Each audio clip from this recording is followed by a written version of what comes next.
hire IAS, IPS bureaucrats officers from B schools and private sectors. Hello everyone, I'm Rahul. I'll be leading this debate and discussion with you all today.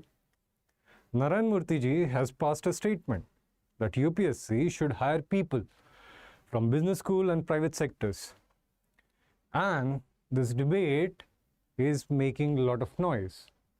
And this debate is very much relevant for students preparing for UPSC examination, and also given the nature of this job, given the power and privilege that bureaucratic roles hold in a country, it becomes very important for us to have a 360 overview of this perspective. So, currently, as you all would be aware, that UPSC conducts the examination via which students, aspirants are selected, they go and they serve the nation.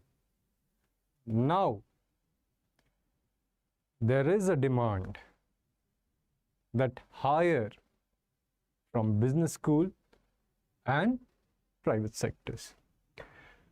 So, quickly moving on with the assumption that let us suppose so we hire students, we hire people from business school and private firms. What could be the potential benefit of it? The very first thing is, what is taught in business school and what is taught in private firms is strategic thinking. By strategic thinking, I mean, let us suppose you have a problem to solve. Let us suppose that could be a very simple problem. It could be starting from building a dam to creating a logistic pipeline to implementing any policy. What business school and private firms they do is they train their people to think in a strategic way, which involves doing the cost analysis, which involves doing the opportunity cost analysis, that if this is done, is it going to hamper anything else? They maintain a P&L so that costs are not overrun. They analyze the benefit and the potential losses out of it. So there would be a strategic thinking. For example, often you would have heard that when the government decides to implement any project, so there arises few issues. For example, it might be displacement of locals and tribals. It could be issues related with environmentalism, like that was seen with the Mumbai metro case some time ago, or building a residential colony in Delhi area. So already there would be strategic thinking. So a reason you can say that we can avoid these problems in the future. Now the next thing is, most important thing, which is very much valued in business school and private firms, is leadership skills. Now, what do I mean by leadership? And what are the current lacuna which the present bureaucrats, which the present system are faces, is that leadership skill. And what is most important in the leadership skill is that you get the other person, you motivate your team to get the task done. So this could be that, I mean, just the best and the biggest example could be in the recent time, Elon Musk making a very great noise these days. So just imagine somebody like Elon Musk coming from outside the system and solving a problem for you. Somebody like Larry Page, Sergey Brin coming and they are solving a problem for you. They are providing a leadership you. Somebody like Steve Jobs or anybody else who has done well coming and providing the leadership lessons. They teaching about functioning of the team, grouping of the team, how the team can be divided into cohorts so that it can be done in a better way. Next thing is the expertise. For example, right now what the thing is that what it's being said is that the current bureaucrats that we hire, what are they? They are generalist. It's said that we are hiring generalist, not somebody of specific domain. But let me ask you, let it be open for discussion that if we are having or if we are implementing a project, for example, let's say UID that Aadhaar implementation is having, for that you had to go back to somebody who is having a technical know-how, who knows how software functions, how server runs, what is the front end, what is the back end, technological requirements. They have the technical expertise. They have been there in the system. For example, recently a bridge collapsed in Bihar. The visuals all of you must have seen. Why do that happen? Somebody leading that might not be having the idea what is stress tolerance, what is stress, what is pressure, the quality of the cement, the quality of the building material that is being used. Now say somebody comes from an expert domain, just by watching, he can say the cement material that you're using in building this dam, bridge, or railway crossing, whatever it is, it's not of good material. Again, expert opinion always helps. The next thing is innovative approach. For example, this has been criticism. This has been the criticism of our bureaucracy, of a system, that innovative approach is missing from the system. Everything is seen as a problem itself. Everybody has a point to tell about what are the problems, but nobody is solution oriented. Nobody is giving the solution. For example, a case study came in the UPSC paper. Somebody, a poor person, is not having any document. She doesn't have Aadhaar card, no voter ID, nothing. And she has no access for food. And she is in abject poverty.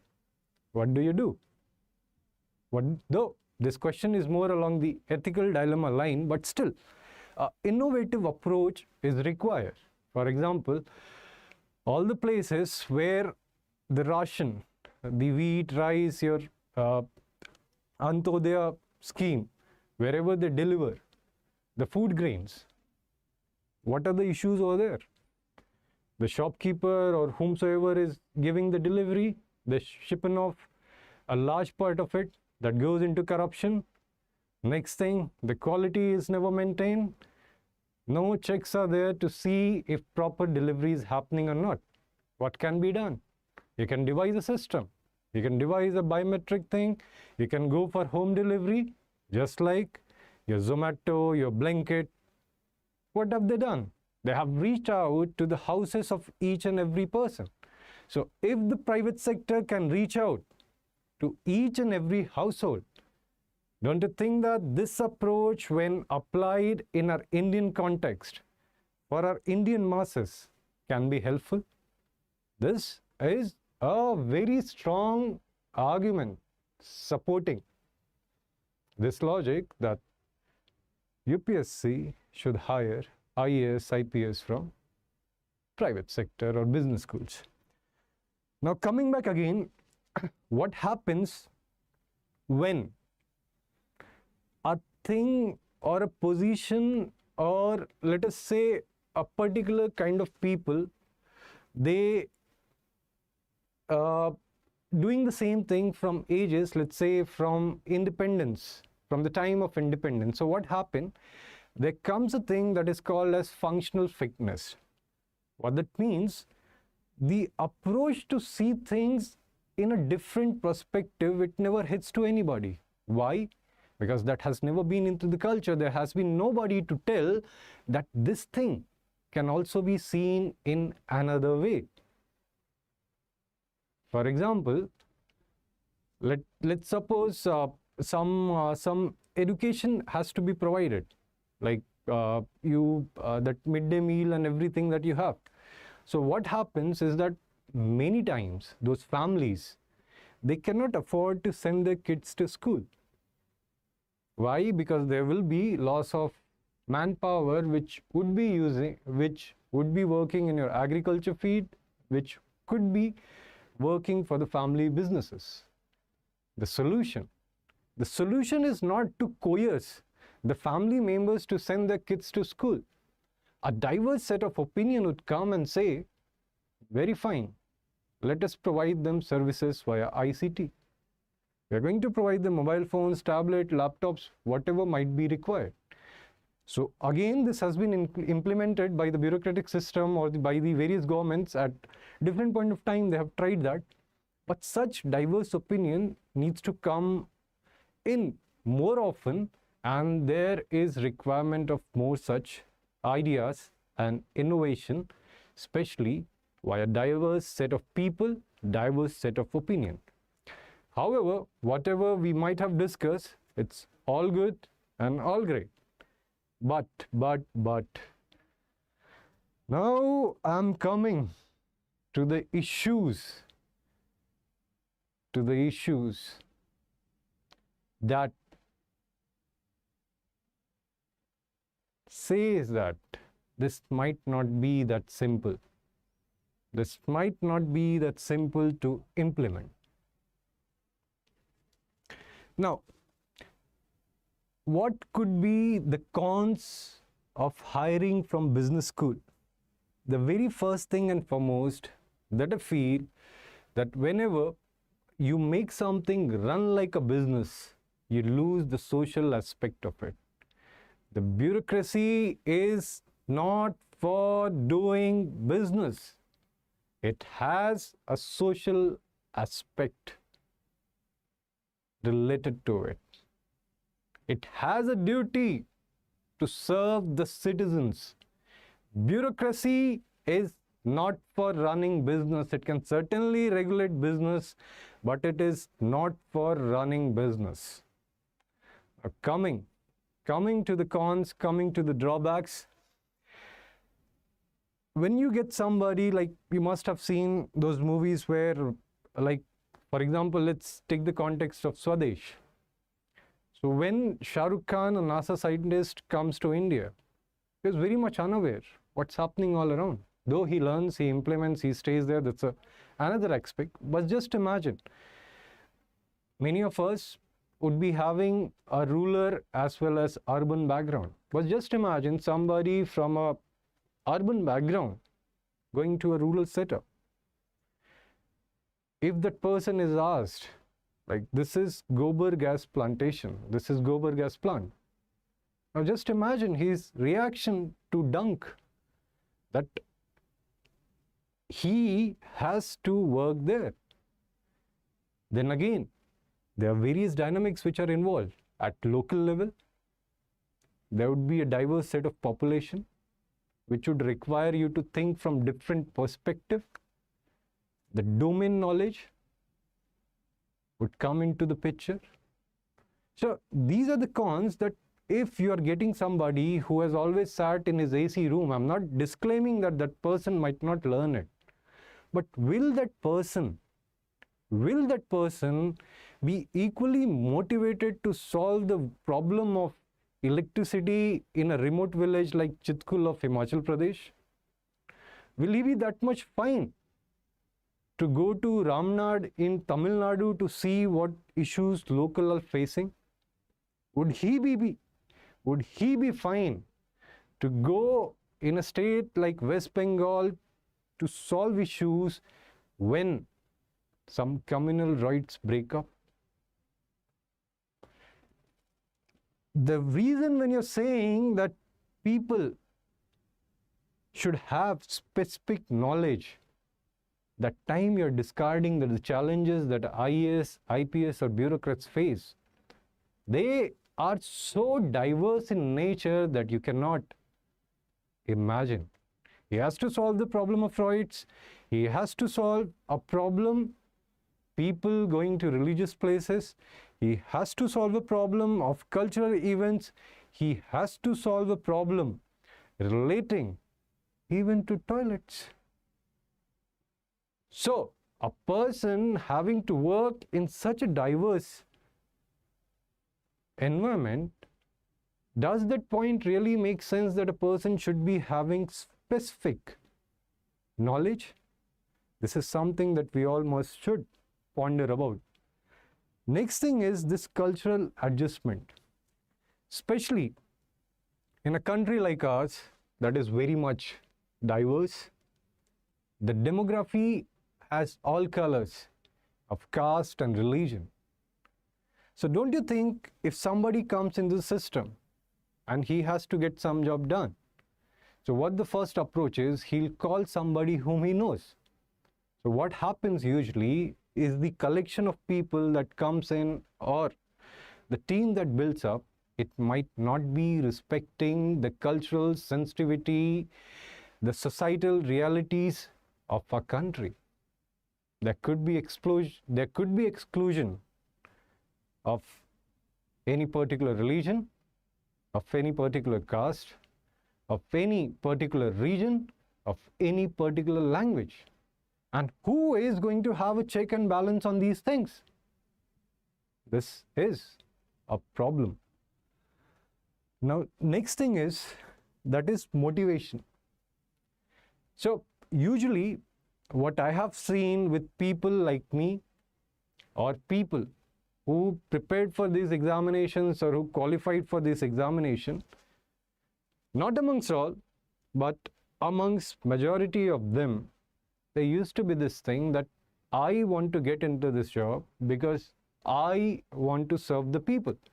Though again, power, money, there could be different motivation, but still there were a good set of people who wanted to get into the services to solve the problems of our nation, to solve the problem of this country. They wanted to do something for the country. They were intrinsically motivated to face the problems of the country and solve it for the country, to make India a better India, a great nation. Now, somebody who has been taught that whatever you do it for profit. So, can that person be a good cultural fit in such domain? Where the saying is that Dhanda is equivalent to God. So he is coming to do business. On one hand, on the other hand, you have this serving the destitutes of the society is like serving the God. There are two contradictory approaches. What should be taken? So this paradox again comes in, which takes us to the next problem, potential conflict of interest. Somebody who is coming with the intention that I have only one lifetime, as a capitalist mindset, that this life is for making money, this life is for making merry. How is he going to tell himself that he is going to solve a social problem? Or if the profit is not coming, if the incentive is not becoming, for example, the salary, when compared the salary of bureaucrats or the government employees when compared to the private sectors or people who are running or who are on CXO positions, there is simply no comparison. These are peanuts. So somebody coming on such a higher salary, let's suppose that two things happen. Either that person gets no growth because of the nature of the job, or if that person is getting that much of growth or you are paying that much of thing, that might not be justified at one point of time because there might be no checks and balances how you're selecting this. And motivation is very much driven by rewards. So it will also depend what are the rewards for the person who is coming from the private sector, from the business school, to take the problems head on. So this will always remain a problem because with bureaucracy, working in bureaucracy demands a certain level of intrinsic motivation, a certain level of self-motivation. Because all those movies that you might have seen relating to IPS officers, what are they? Who are they? They are driven by the idea of justice. They are driven by the idea of fairness. They are driven by the idea of doing good for the society. I'm not saying a private sector or B school person might not be having this, but can he solely work on these motivations if the monetary part is not that great as much it is in the private sector? This remains a question for us to ponder upon and think.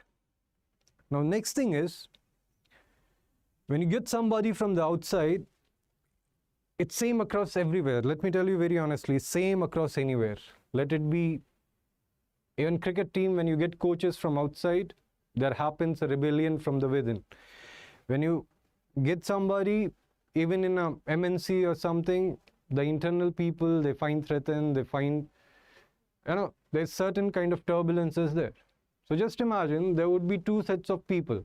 One who have been working into the system via UPSC, who has been selected via your prelims, written, and then interview examination, and then you'll have certain set of people who directly come over. How do you think these two people are going to adjust? Do you think that it would be that smooth? That somebody coming from the outside saying from tomorrow I'll be dictating what you'll be doing, and the person who is sitting in the bureaucracy will say, okay sir. That's not going to happen. Or vice versa, if a bureaucrat comes, he gives the presentation and he says that I think that this should happen this way. What do you think? That the ego of somebody coming from a B school, somebody coming from a private sector, will he accept it that way? Okay sir, what you're saying is right. So friction is bound to happen. And this brings to the next problem, which will come within this, that is of promotions, that is of designations. How you are going to solve that? Here you get somebody from the outside. Are you going to make him sit over and above the existing people? So the idea that to get people from business schools, to get people from private sectors, it needs a thorough thinking. It's need a 360-degree analysis if you want to do it or not. Now coming to the next set of things,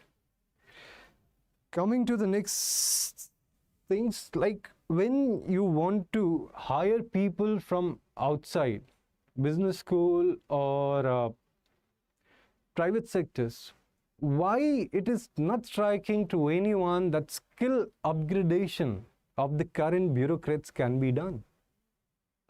Their skill can be upgraded. Why it is not coming in the mind of anyone that training can be imparted to the bureaucrats to have a technical expertise? 2 years of course, 1 year of course is what you learn in business school. Why cannot you send your best bureaucrats? Why you cannot send your best bureaucrats to have such degrees from foreign universities, from IITs and IIMs of our own country? Why you are mistrusting them? Because people who would be coming from the private sector, they are not going to be the magicians or wizards. They are also some people who have learned these things. So why can't our bureaucrats, or why can't people who have been selected via this examination by UPSC can learn those things and implement these things? Why this model is eluding everybody's mind? Why nobody is thinking on these lines? Again, I know the rebuttal would be that such things have been happening. But if that has not worked out, that means that we need to change the matrices to check these things, to make these things more effective. Now, another thing that could be done, and that has been done in some states, is that where the state governments gets into partnership with some business school to do a case study of their problem statements. The business school proposes a model that this is there, and this specially helps to the student who have to submit a project in the final year, or those students who are looking for internship. This model has been applied at this level, but there is no reason why the state cannot throw the case study to the business school for them to solve it out on a consultancy basis, and then the bureaucrats implementing it. Of course, there would be problem of corruption, paralysis and all. But again, we are talking about the problem of having people directly from outside into the bureaucratic system versus upgradation of skill or talking about a joint collaboration, which makes more sense over here. Then the next thing is, for example, some time ago, all the IITians, the top most IITians, they used to go outside of our nation. Like Microsoft and Google used to come and pick them up and they used to work from them. Now, when the software sector started getting strengthening in their own country, this thing stopped. Many people who otherwise would have gone outside, they started to live in our own country, contribute towards our country. This thing can especially be tried with the bureaucratic model. Make the services great again, make the services lucrative again, make the services get back to the charm again, so that the best mind can again be attracted. Otherwise, what is happening over here, the money that the private sector is giving, it is the incentive on the part of people who want to pursue bureaucratic career is declining. The motivation has declined. Make the services great again so that the top mind can come towards nation building, contributing towards nation growth, so that you don't have to hire untested, untried products from outside. The way forward, I would say, before opting for any such model, we should do a case study. We should do hypothesis testing, that if this is feasible or not. We should go into the nitty-gritties, that what might be the potential challenges that our nation or that the system might face tomorrow, as we discuss about conflicts, as we discuss about power struggle, as we discussed about money struggle, as we discussed about the potential conflict of neglect of people, society, any religion, any caste, any linguistic group. Then the next thing is that whatever bureaucrats you have, upgrade them. Give them the training that is given into the business school, the knowledge that is important in the business school. Have a culture of working like in a private organization where your job security lies on delivery. At the same time, have this work culture to work for social development, for upliftment of the society, for the betterment of a nation, great nation. Then, as discussed some time ago, develop business partnership with business schools, where you throw them a problem statement on a consultancy model, they come to you to resolve and solve it. And lastly,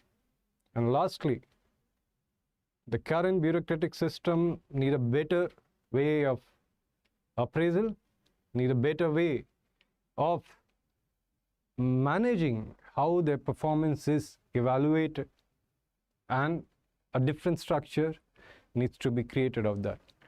So dear friends, this is all that I had to say, and I hope you'll present your opinion. You can comment your opinion to me. You can comment your opinion in the comment section, and I think that we can always have a healthy mix of it. What sounds great idea might not be that great idea upon implementation, as you must have seen from the arguments that we have covered. And lastly, we should always remember that bureaucracy is not for running business.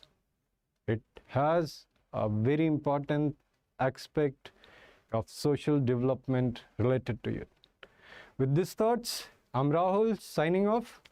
I hope you all will take care of you. Do let me know how did you find this discussion and these debates, and also do let me know what are the topics we can cover.